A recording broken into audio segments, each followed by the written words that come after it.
We're hitting the end of August with an aplomb right now, and I think it is worthy of expanding our mock draft to the top 30 picks in the draft. So this is going to be the first 30 pick mock draft of this season. This is going to be the fifth mock draft of season 25. I hope you enjoy. I've done all of the discounts, all of those things. None of them are really affected. So if you've got someone that is in the academy program, especially, they're going to be your only picks here, as best as I've been able to do with the picks that are available with the 10% instead of the 20% discount. So let's get into it. And there's no better way to start a mock draft than really annoying a small pocket of West Coast fans with pick one. So let's do that.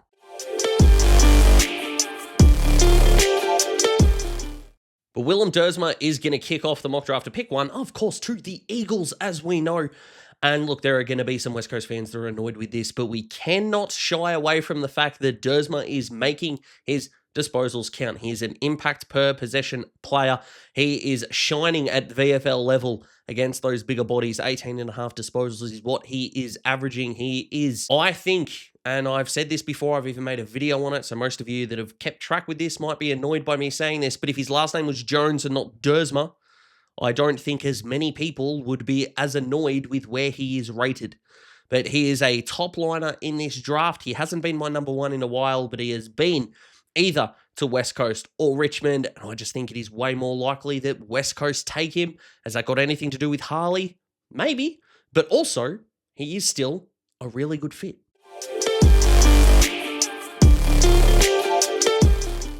It's a coin flip between which player gets bid on first. I'm still going with Uwland at this point. Happily hearing some disagreement. If you've got it, I probably would disagree with you on a power rankings point of view, but who knows? In terms of what the AFL is offering game plan-wise moving forward, Uwland is an absolute tick. And I did a video on Josh Lindsay, not that they are exactly the same player, but rebounding quick halfbacks with good foot skills are in hot demand right now when Uwland ticks the bill, and he will arrive at the Suns, averaging so far 16 disposals and half a goal a game in the VFL is some pretty nice form.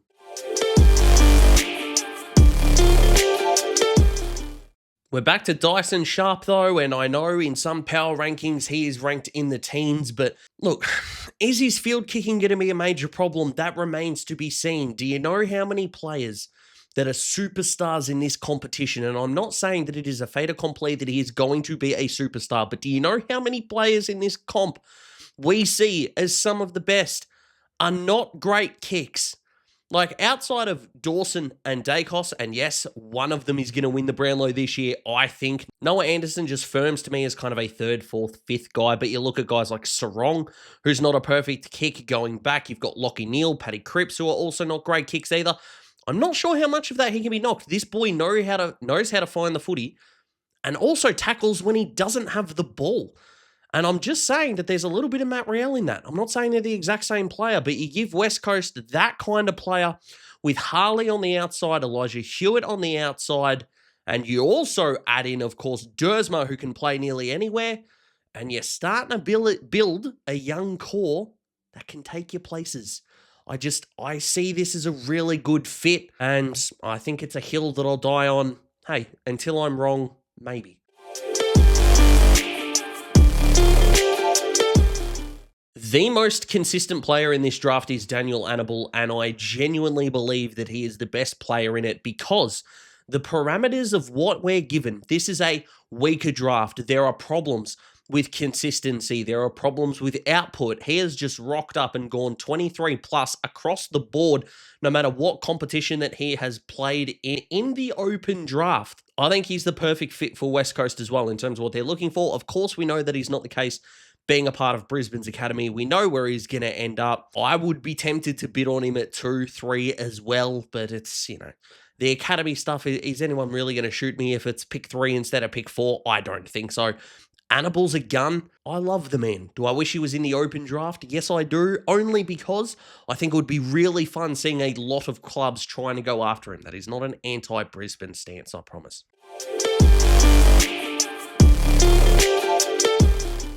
Cooper Duff-Tytler ends up at the Tigers, and what a VFL introduction that was. Kicked 3 goals too, and look, had a big impact scoreboard-wise. It remains to be seen what kind of player he's going to be. Is he going to be a number one ruck for a team? So is he going to end up being that Tim English, Brodie Grundy type? Is he going to end up being, a ridiculously good second ruck forward-ish kind of option? That remains to be seen. But outside of Toby Nankervis, it seems like Samson Ryan and is it Hayes Brown, I think it is, the former NBL 1 player, who I actually commentated with my brother in a couple of years ago now, and he's a man mountain, even then, the big centre.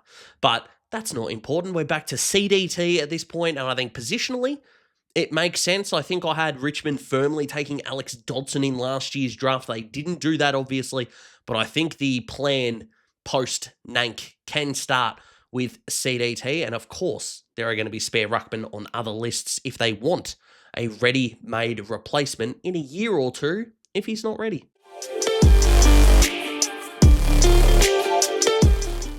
Going to break some Essendon hearts here, but Josh Lindsay is going to be the other Richmond pick. I can't wrap my head around why a guy that uses the ball this well and gets it that often isn't going to be around this mark. Richmond have got good ball users off halfback, I know. Sam Banks, Tom Brown. They have got these guys, I know that. Where those two lack is genuine speed out of there. You look at like Gold Coast with Noble and Rioli. Yes, Dane Zorko is not quick, but that penetrating kick is absolutely elite. But they want to get that speed from Kitty Coleman. They've got it from Darcy Wilmot. They've got it from Jasper Fletcher. You're looking at what Collingwood are doing with Josh Dacos. Like half-backs are where it is at the moment, and I think we've got to shift that attitude from a top 5 pick on a rebounding player. Really? Yeah, I think that's where we're going. And considering the inroads they made in the midfield in last year's draft, Smiley, Houghton, I think this is the time to go for it. So they get out of the centre square with 2 quality youngsters. I think it's a perfect fit, the Geelong Falcons product.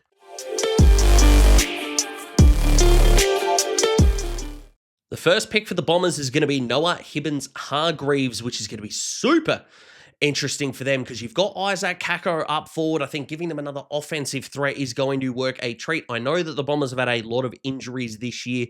I know that. But if you're looking at sort of clean slate next year, yes, they're going to have some players come and go and all that. I still think this is a footy club that are young enough.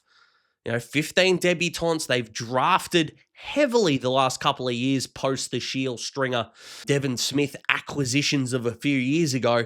So their young players want to play fast. They want to play exciting. And I think that NHH just suits that to a T. And I think they need to score, defend later.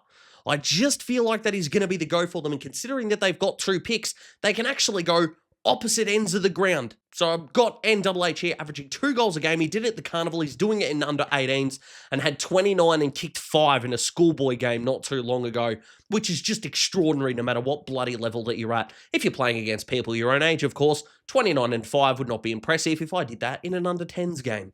He didn't though, and looks really classy in the forward half, which I still think is a good thing for the Bombers.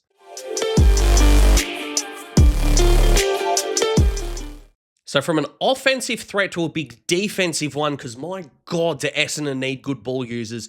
And Jacob Farrow is that man. Hurts me as a Hawthorn fan because I had him mocked to the Hawks last month. But if I was doing this just so Hawthorn got good picks out of it and no one else gave us stuff, no one would watch this. You've got to give every team the best, I think, player that fits the mold at the talent level at that time. And if Essendon can come out of this draft with Adam Sweid as the midfielder, that we'll talk a little bit later on, spoiler alert, and then you go offensive threat, defensive threat, by foot, Farrow is very nice. The comparisons to Sydney's version of Jordan Dawson is very nice. And if he and Archie Roberts can team up as really big meters gained guys out of the back half, it opens up what Andy McGrath might be able to do as a midfielder next year, because we think there is going to be some player movement on that front for the Bombers. I love this. The boy from Western Australia, he has a lethal left foot.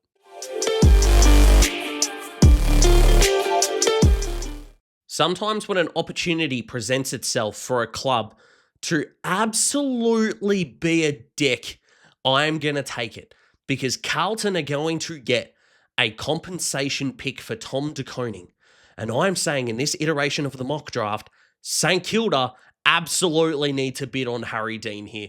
They just do. Because one, if for some reason Carlton didn't want him, and they will want him and they're going to take him, but St Kilda would still end up with a really good piece because he is the best key defender in this draft, which outside of Callum Wilkie, I know they've trialled Caminiti down there, and I know they've got Taru down there, but if you could make Taru your third defender, I should say, with the possibility of swinging forward, that would be a win. And also, thanks for TDK. Now, cough up the pick that you got for him to take the bloke you already know is coming to your footy club is a middle finger that I just could not resist. Could they trade the picks and St Kilda get a little bit of something extra? Yeah, they could do that. That's probably the more civil way of doing it. It's not the way I'm doing it, though.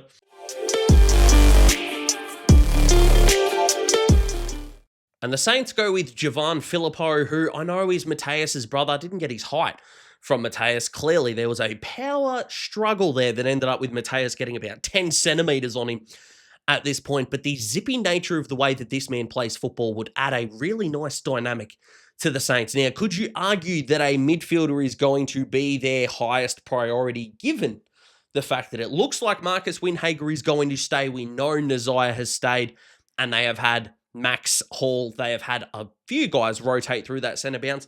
Yeah, you could argue Noe is averaging 5 clearances at the level, but I just think the pure, and this is what I mean by a weaker draft would bring potential and productivity to the fall.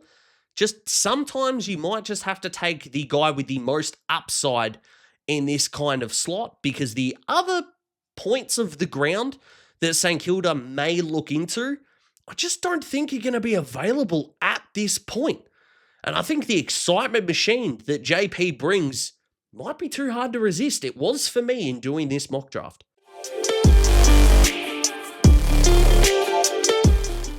Aiden Schubert lands at the Hawks, a tall forward, and before Hawthorn fans go, it does, I know we're playing like 4 of them, what are you doing here? Well, the answer is simply, yes, I know Gunners has been in amazing form, but next year is likely his last season. There are so many question marks around Mitch Lewis. How much faith do you have in Jasper Scaife? I'm not sure. How much faith do you have around Max Ramsden being that second tall forward, second ruck option, David Hale style? For me, it's not that much. I don't think Will McCabe is going to be a tall forward long-term for the future anyway. You are getting a contested beast that also finds the footy, by the way. I think he's had 3 under-18s games where he's had 20 or more disposals, and in 2 of them he's kicked multiple goals. Like, I'm not saying that's the production that he's going to bring to the AFL, but you can have those kind of raw numbers would be elite for the Hawks as you set up for future generations. So yes, this pick is kind of admitting that Mitch Lewis is not going to be the version of him that I would love to see. And I can definitely see this pick being on the table to try to lure a midfielder to the Hawks. But as it stands, that's not how this mock draft is working. So Shub ends up at Dingley.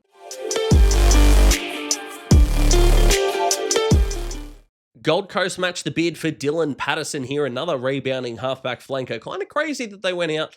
They got Dan Rioli, they got John Noble, and they were both good gets, by the way, but they are about to get 2 of the top, let's say, 5 rebounding defenders in this draft, which is kind of crazy if you think about it. But again, it just speaks to the way modern footy is being played. And I think what they are going to be able to do with the Pocket Rocket himself is stash him away. He doesn't have to be a superstar straight away, and neither does Zeke, by the way, although I do think Zeke is going to get a role pretty early in this side. I think he might slot in on a wing quite nicely to begin his career, circa maybe like a Sam Marshall did. Now, they weren't the same player in their draft year, but stacked in their position, so they kind of had to make a slight adjustment on the fly. I think that's where that similarity occurs, but we know Patterson's going to end up at the Suns, so we can move on pretty quick.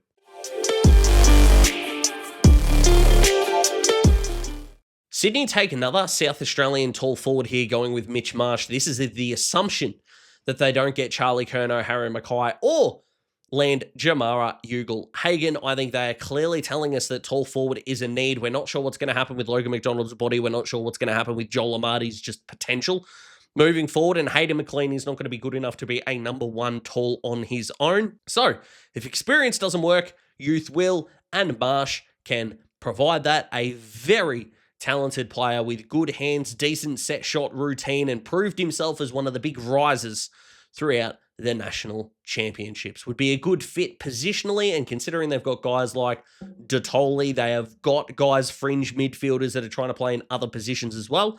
I don't think they need to plug a whole lot of best 23 spots, although with an aging Dane Rampy, I can 100% see them taking a fly on someone like a Xavier Taylor. I haven't got that happening here, obviously.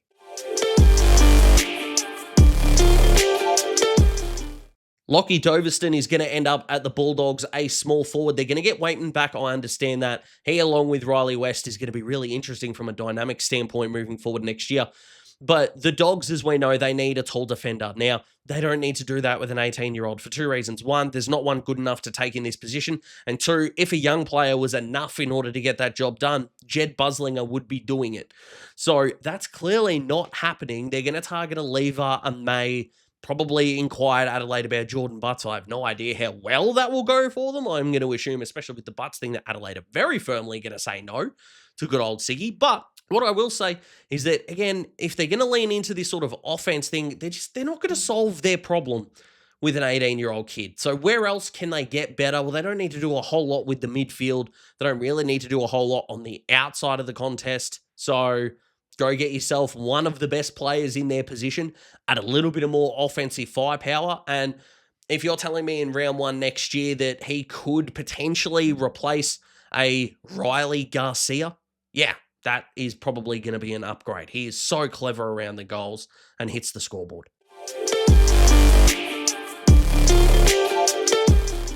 Sam Cumming is probably the first real slider in this draft so far. And hey, players slide. All right. Would Sam Cumming be number 15 in my power rankings for this draft? No, he's not the 15th best player. But that's not how this works, and a key difference. The Eagles, though, would be absolutely licking their lips, and the Murphy Reid thing is not a deliberate ploy to go, well, they missed that slider last year. Now, I'm not saying Beau Allen is going to be a bust, but we'll wait and see how that turns out. But what Cumming might be able to do is a forward half threat. Liam Ryan has already sought out a trade. Jamie Cripps hasn't got a whole lot long left. You've got, your Noah Longs and these kind of guys around the fringes. But, you're going to need someone that can find the footy, but more importantly, forward of centre, provide some tricks. And Cumming has got both of those in spades, averaging 24 disposals at under 18's level and has the ability to hit the scoreboard as well. That 1-2 internal dual threat would be absolutely massive for the Eagles.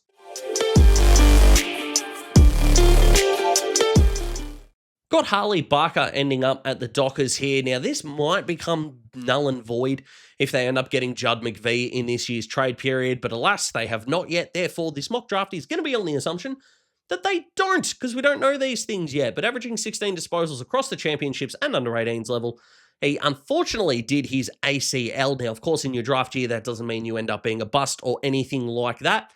But what Barker does is he is so clean. He has a lot of composure and, of course, a part of that national championships winning South Australian side. He is going to be able to pack a punch. He's just a good decision maker. I don't want to overcomplicate that. He just makes the right choice a considerable amount of time. And Farrow don't effectively need to make big swings in the draft now. They have got a pretty good core there, and as they proved against the Bulldogs, and they have proven against top 9 teams in the competition this year, that they can hang with the best when they play their best, so you can get a cool, composed, calm customer in that side eventually. Can only be a good thing, and Barker fits the bill.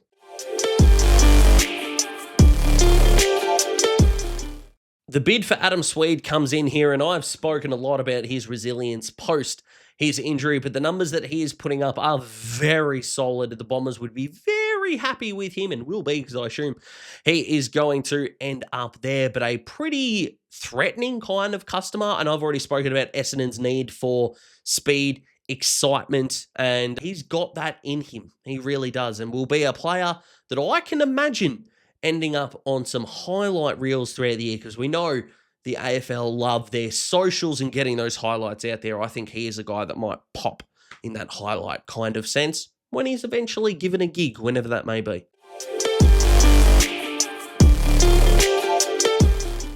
A massive victim of the potential overproduction conversation is Ollie Greeves, who ends up at the Giants, who would fit really well, not only with his size, but his endurance, the ability to find the footy, just averaging high disposal numbers across the board. How much impact those disposals are getting is a little bit inconsistent at this point in time, but you've got Callaghan, you've got Tom Green, and Greaves is neither of those players, and I mean that as a compliment.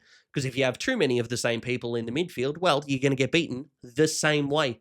And considering Green and Callaghan are going to be there long term and in this iteration of the draft, hopefully Greaves would be as well.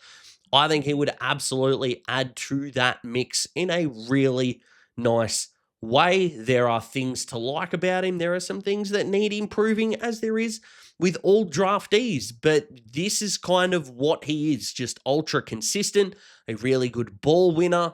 He's not that sexy in terms of the way that he plays. But again, a little bit kind of like Daniel Annable in a way.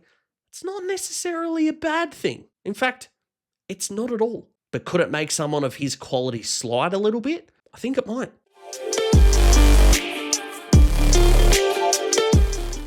Lewis Emmett goes to the Cats here.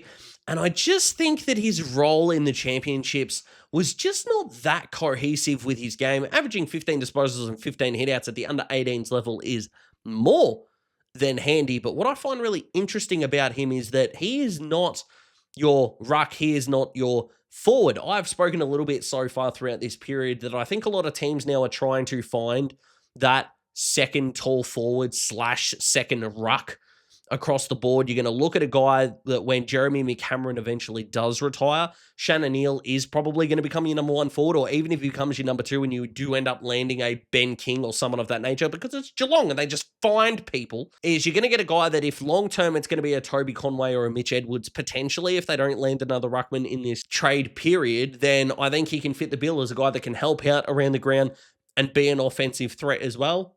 He can absolutely do that, and I think he can.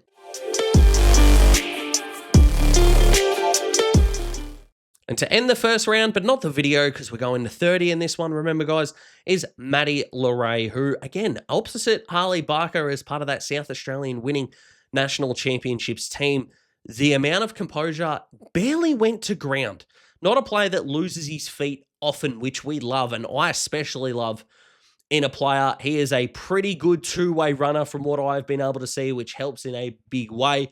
The Crows are stacked. Let's be honest, we're telling you, not the minor premier with a bad list. I promise you, come the end of the season. So, best player available is going to be the go. I've seen a few Adelaide fans that have gone, is a tall forward worth the go here, but I think that with the ability to play maybe Draper and O'Brien together, although it does look, I think, more likely, in my opinion, that Draper ends up at Brisbane. But even if they go down the path of, could you play O'Brien, could you play Thilthorpe, could you play Fogarty and then replace Taylor Walker with another tall forward that's probably 19 by their second year, or 20 if that player ends up being Tyler Welsh, in which case that you don't need to take a tall forward here. I think someone with the composure, the running ability, the endurance, and the decent decision-making that Leray offers would be a net positive for the Crows.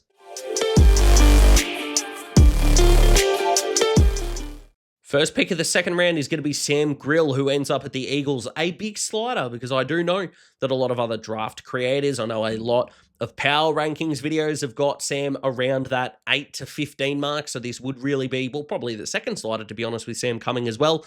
Not doing this to spoon feed the Eagles in the slightest. I think the detractor at this point, and maybe he is the hypocrisy that is going to occur in this potential V production, because the potential is there and the production is still really nice as well from Grlj. I do worry, though, about how his foot use, or his ball use by foot, I should say, is going to affect him at the next level.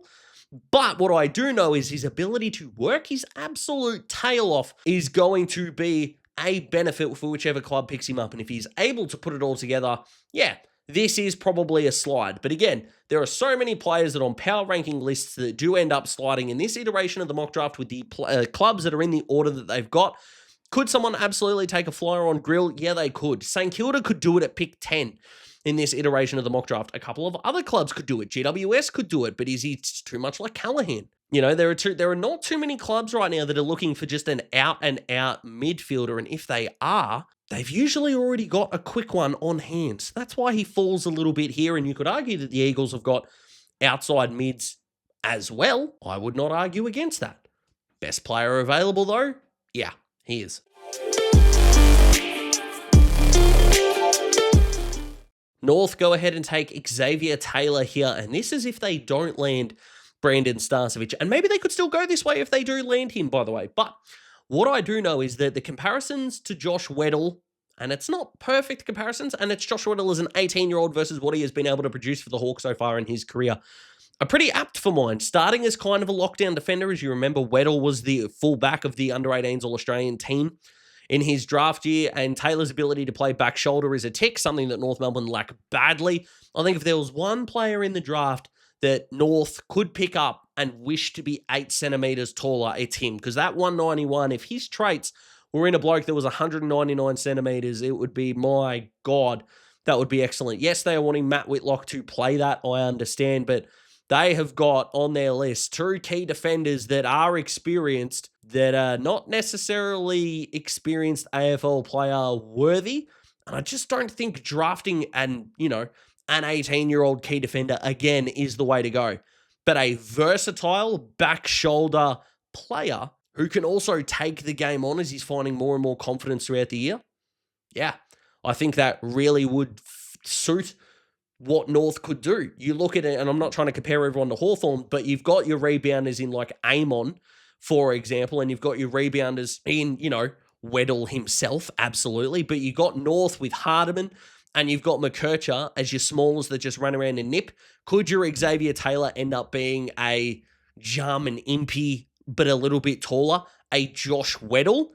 Would North take that? I think you'd be stupid not to.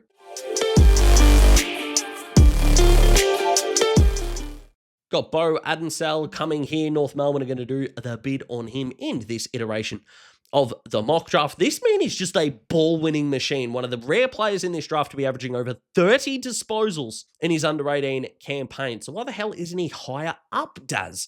I hear you ask. The answer for me is I'm not really sure, to be completely honest with you. The question marks seem to be a little bit Tiki Touchwood for mine, in all honesty. But again, as I always like to say, guys, it is a case of if you are complaining about where the academy kids are going, I think that's not necessarily the worst thing. They are way harder to predict, nearly, outside of that top 5-6 range than anyone else. So if you have him ranked higher, well, Gold Coast have just got to pay up more. But we know where he's going, so yay. Secondly, from North Melbourne, going to go with Cody Curtin, who, yes, did not have the greatest WA campaign. I understand that. The man is kicking goals for fun at Colts level. And if you're talking about a guy who could potentially play that second ruck role, which they're going to need with Tristan Sherry definitely holding down that number 1 spot, I know that they have got Taylor Goad on the list. I know they've given Callum Coleman-Jones a 1-year deal to kind of see what they've got. I understand all of those kinds of things, but even if you take the ruck bit out of it, when Darling goes, I still think that your Cooper Trembath is going to be your number 3. Like, you're talking more of a Gunston-esque mid-2010s than you are maybe kind of a Shannon Neal-esque role at Geelong. I still think they're going to need to bridge the gap between someone who is as light, athletic, and springy as Trembath is with your play him out of the square type in Lachy, and I feel like Curtin could play that role quite nicely, and I probably would have more faith in him than a couple of the talls that would play a similar role on North's list, because as we know, Jack Darling is not going to be there forever, and North, for the love of Christ, do not need another frickin' midfielder. And there are no worthy key defenders at this spot in the draft. Just saying.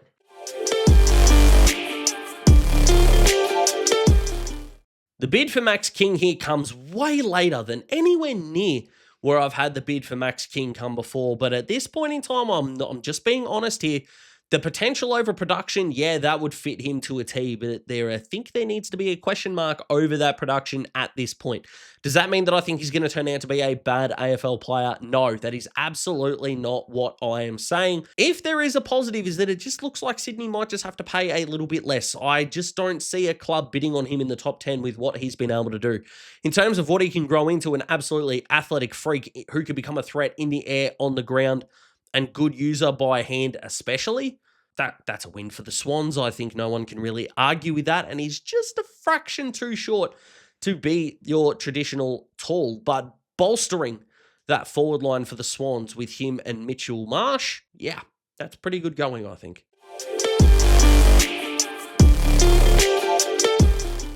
Taj Murray ends up at the Ds. They have drafted small players so bloody well in the last few drafts. Now, it's great to see that Kalani White is going to commit to the Ds. I know that.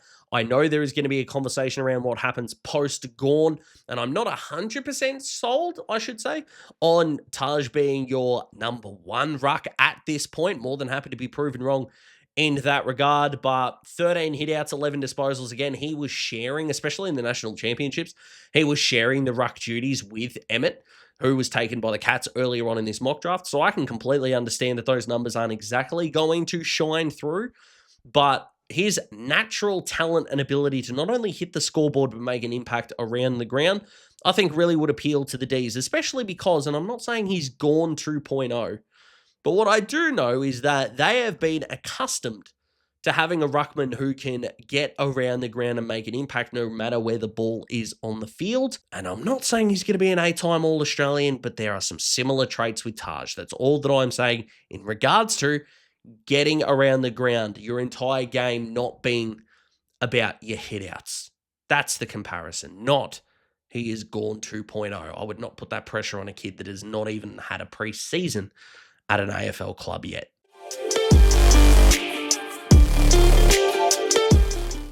A newbie to any mock draft I've done this year is Taylor Byrne, who ends up at Port Adelaide here with Jed McEntee gone, with Rioli retiring. I know they've got Joe Berry, who they took in last year's draft, but another offensive piece would be a huge help for the Power in Josh Carr's first year. This man is averaging 20 disposals and nearly a goal a game, and he also pressures 5 tackles so far in his under-18s campaign. You put all of those ingredients together and you give Georgiades and the other forwards a chance to get another youngster in there. I think forward of centre is where Port Adelaide are going to need to become a bigger threat, and if he can work out alongside Joe Berry, you've got Georgiades there.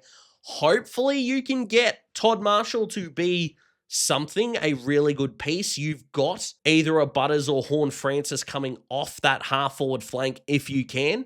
Yeah, you're starting to generate some really good excitement here for the Power, which they are going to need as they transition into Josh Carr's first year.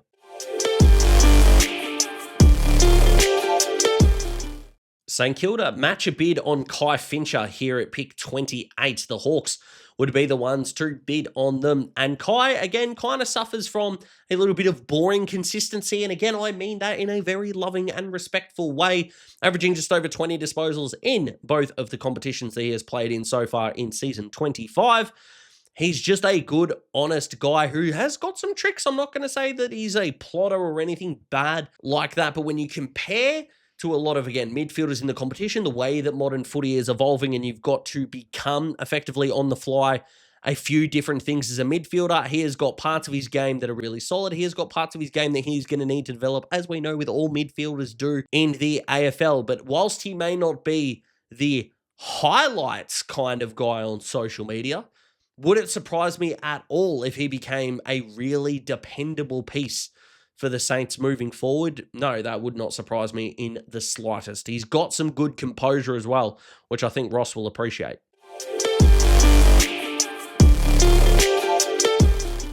The Hawks go with Fred Rodriguez here. Now, the fact that he slid this far, I think is going to rub some people the wrong way that look at power rankings list and are going to think that I'm just spoon-feeding Hawthorn a pretty good talent from a power ranking standpoint. The couple of things that I think are going to make him slide is, one, the national championships were not great, to be honest. And then the second thing comes from that WA is just not producing an elite level of talent at the moment, and which is not great. So 3 in the top 30 at this point, and there is going to be debate over whether Curtin is going to be around that top 25 mark. And of course, Rodriguez didn't make it in this regard, but the man knows how to find the footy. I think decision-making is still a question mark and all of those sorts of things. The Hawks don't need a midfielder for round 1 next year, but we've also not wanted to play new talent because we haven't had a debutant this year, which is nuts, and the only time in VFL, AFL history that has ever happened. I just think his talent is too much to deny.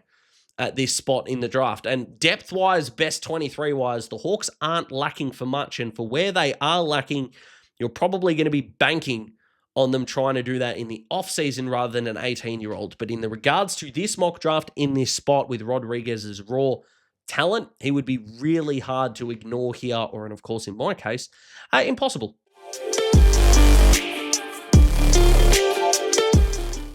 And for the Bulldogs at 30, and as you can definitely tell, this is where we're just getting into the best player available way.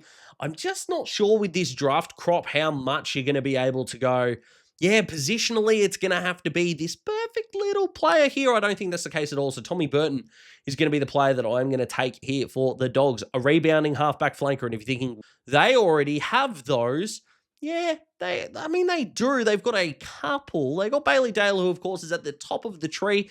I don't think Johannisen is going to be there in 2 off-seasons for now. Burton is averaging 30 disposals at under 18s level. I just think that they're going to be able to. And plus, again, of course, the fact that I think halfbacks are the modern evolution of the game and the positions that are going to benefit greatly from this sport moving forward. He ticks all of those boxes, I should say. Good distributor, knows how to find the footy, as we know, and I think would really suit the game style of the Dogs moving forward. And like I've said, you don't need to draft an 18-year-old key back. There's none here that I would believe would be worthy of that slot anyway. You definitely don't need a tall forward. You definitely don't need a ruckman or a midfielder. So with a guy of Burton's talent sitting there at 30, staring you in the face, yeah, that's where I'm going to go for the Dogs. So that's the video, guys. Hope you enjoyed. Like the video if you like the video. Subscribe, join the Days Talks Footy family. I have got a very recent video on what next for the Dogs. Even if you're not a Bulldogs fan, comment below, let me know what you think, because I would really appreciate you checking that out.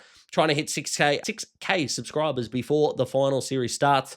It's going to be difficult to do, but I'm going to say it's not going to be impossible. So if you could go ahead and do that, would be amazing. Thank you so much for watching. I'll see you in the next video, guys. Hope you're enjoying your week. Goodbye.